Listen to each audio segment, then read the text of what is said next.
ক্ষমতা পরিবর্তন হলো 2011 সালে, তখন থেকে বেকারদের চাকরির বিষয়টা ভাবা উচিত ছিল।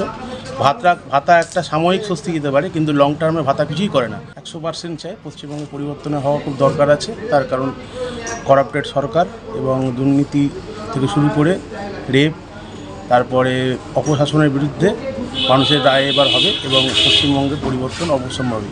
তৃণমূলের দুর্নীতি কোথায় নেই? তৃণমূল তো সব দিকেই দুর্নীতি, শিক্ষা থেকে স্বাস্থ্য থেকে চাকরি থেকে সবাইতেই দুর্নীতিরই তো সরকারটা চলছে।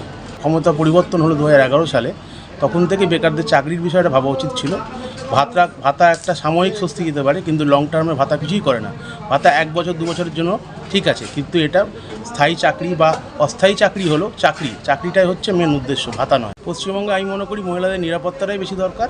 কেননা লক্ষ্মীর ভাণ্ডারে 1000 টাকা বা 500 টাকা বা 1500 টাকা যেটাই দিচ্ছে, একটা গ্যাসের দামই হচ্ছে প্রায় 900 টাকা, ঠিক আছে? তা সুতরাং তাতে তাদের নিজের কসমেটিক্সটাও মনে হয় না ঠিকঠাকভাবে।